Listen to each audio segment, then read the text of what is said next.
Muy buenos días o muy buenas tardes, doctor. El día de hoy vengo a presentarle lo que son los temas que se nos ha asignado a cada uno de los estudiantes de tercer año paralelo B. Espero asimismo que la información que voy a abarcar sea de su agrado y por supuesto de su expectativa. Tenemos como principal punto el sistema óseo. El sistema óseo nos brinda protección, soporte y movilidad. El sistema óseo está compuesto por ligamentos, huesos y tejidos conectivos.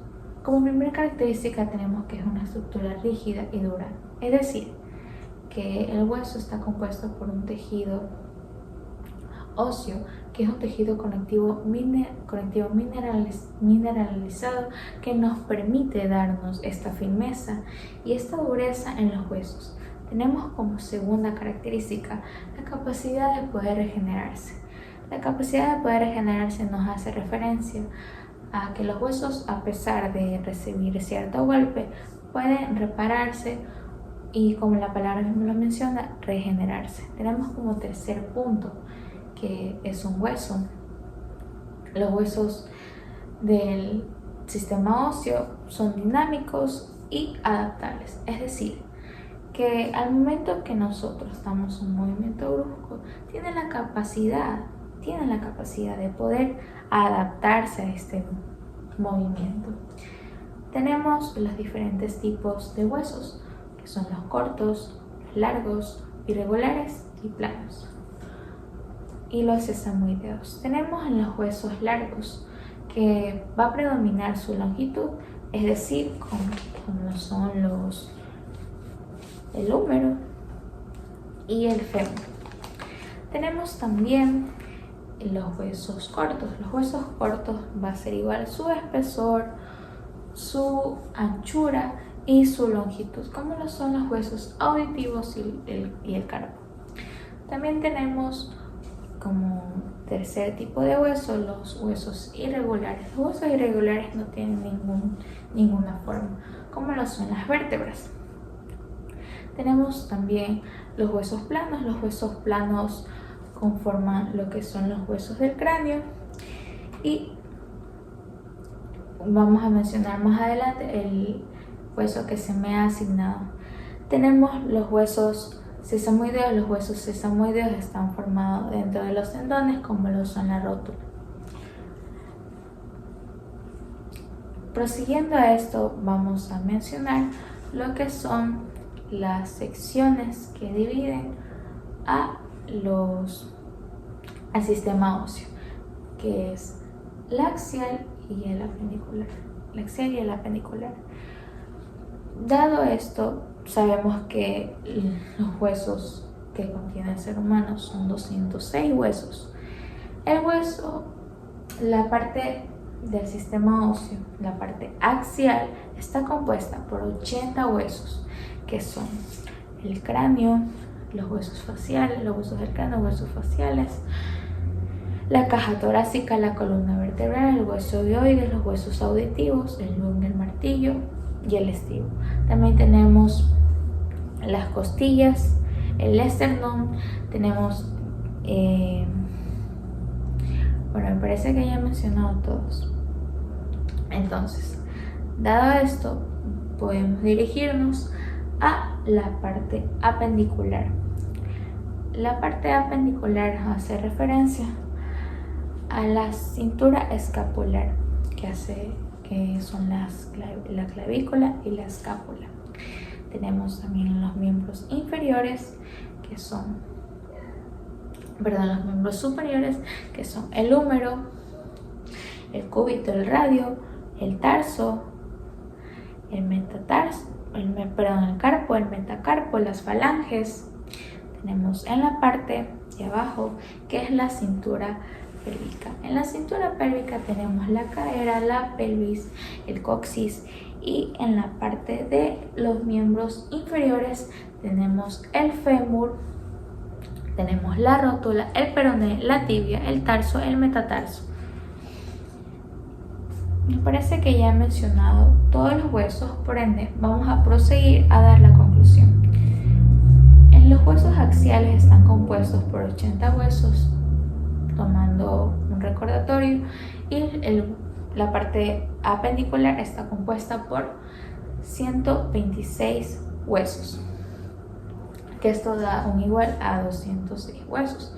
Entonces, la parte del sistema óseo es fundamental, porque asimismo cabe recalcar que los huesos largos, en la parte de la médula ósea de los huesos que presentan los huesos largos, se genera lo que es la sangre. Entonces es muy importante para dar protección, la movilidad y asimismo cumplir con esta función de lo que es la sangre.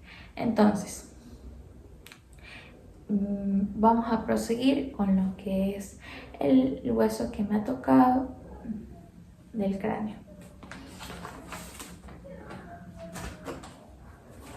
El hueso occipital. El hueso occipital, como ya se mencionaba, es un hueso plano. El hueso occipital es un hueso simétrico, irregularmente romboidal. Es un hueso que se encuentra en la parte posterior, medial e inferior del cráneo. Es un hueso que presenta dos caras, la exocranial y la endocranial. Endocranial es porque se encuentra dentro y la exocranial es porque se encuentra externa a esto. Tenemos asimismo que el hueso occipital tiene como significado la parte oxi, enfrentamiento, y la parte pital, cabeza. Esto nos hace referencia a que se le denominó así porque la parte del occipital se encontraba al final del hueso del cráneo. Se encontraba el occipital al final del cráneo. Entonces, ya mencionado esto, vamos a hablar acerca de la parte exocranial del cráneo, del hueso occipital.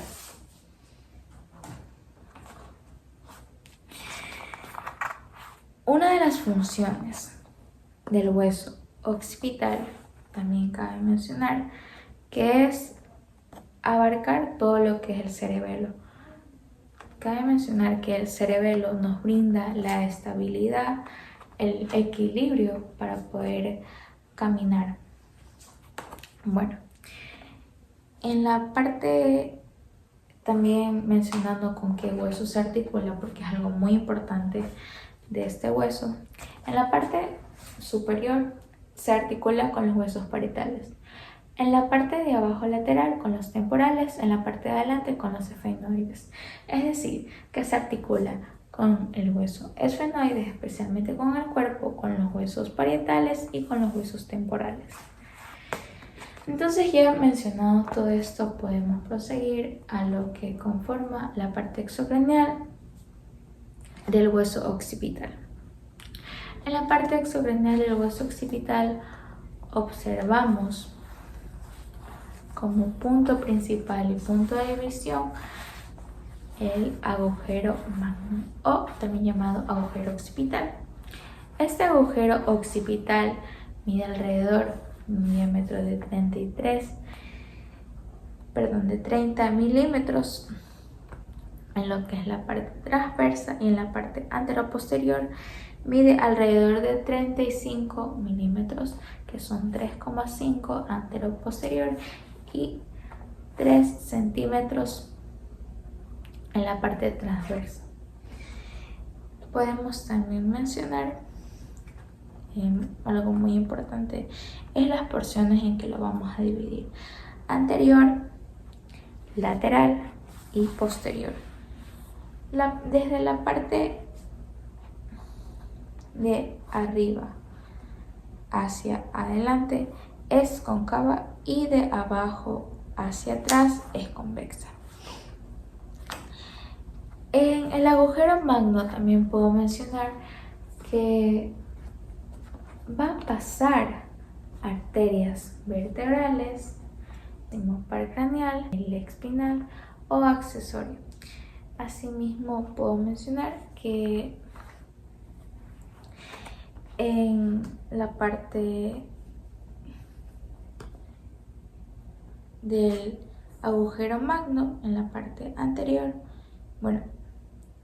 volviendo al tema de lo que va a pasar, es arterias vertebrales, el nervio, como ya se mencionaba, la continuación del sistema nervioso central, que es el bulbo raquídeo. El bulbo raquídeo deja de ser bulbo raquídeo cuando pasa por la parte posterocraneal, desciende de la parte posterocraneal y se convierte en médula espinal. En la parte anterior del occipital encontramos el cuerpo basilar. También encontramos el estíbulo faríngeo, en donde que es la parte de aquí, si se observa, tenemos en la parte de aquí, que son también las apófisis yugulares. Y ubicándonos en el tubérculo faríngeo, en la parte baja encontramos el cuello y terminando la faringe, en la parte de arriba también encontramos lo que son los músculos nucales, las líneas nucales. Entonces, dado esto, en la parte posterior del cráneo tenemos que la escama occipital, que cubre la mayor parte del hueso occipital. Encontramos la protuberancia occipital, la cresta occipital externa y bueno, asimismo vamos a encontrar lo que son las líneas nucales suprema, la superior e inferior. Línea nucal suprema, superior e inferior, tanto derecha como izquierda. Entonces, ya dado esto, mencionado la estructura en la parte externa del hueso occipital, posteriormente mencionando también la línea accesoria, vamos a proseguir con la parte endocranial del hueso occipital, las masas laterales, pero retornemos. Apófisis yugulares, tubérculo faríngeo, condilios, agujero condilio anterior, agujero condilio posterior, la escama del occipital, protuberancia externa,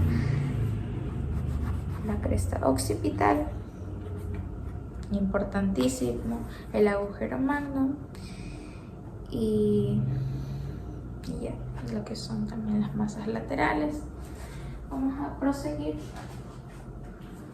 con el hueso occipital en la parte endocranial.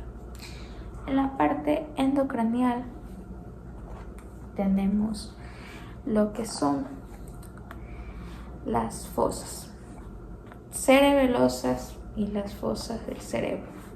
Como ya mencionaba, el cerebelo es aquel que nos da la estabilidad, el equilibrio, y en la parte de aquí tenemos la protuberancia occipital interna, la cresta occipital interna, tenemos aquí el aprensadierófilo, el canal de seno longitudinal, el canal de seno transverso, y aquí tenemos, como ya mencionaba, la cresta occipital interna. En la parte de acá me parece que como ya he mencionado, las fosas cerebelosas y las fosas del cerebro. Y los cóndilos, los agujeros condilios y eso. Espero que este video haya sido de su agrado, doctor. Asimismo, le agradezco por su atención.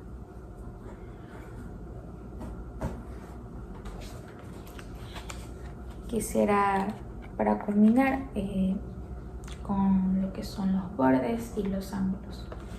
Los bordes superiores y los bordes inferiores. Como ya mencionaba, con qué huesos se articulan. Los bordes superiores hace referencia a los huesos parietales y los huesos y el borde inferior hace referencia a los huesos temporales, como se menciona aquí. Parietales, temporales, bordes. Y en cuanto a los ángulos, tenemos el ángulo lamba. El ángulo lamba hace referencia también a lo que son los bordes. El ángulo lamba, que es aquel que se encuentra el hueso parietal y el hueso occipital. Y lo que es el inferior, el ángulo inferior, que se articula con el hueso del esfenoides. Y el ángulo parietotemporal, me parece, que es la unión del parietotemporal, que es el ángulo temporal. Y bueno, doctor, muchas gracias por su atención. También mencionar que el hueso occipital, la sutura que divide el hueso occipital y el hueso parietal, se denomina como sutura lamboide. Y eso, doctor, muchas gracias. Bendiciones. Buen día.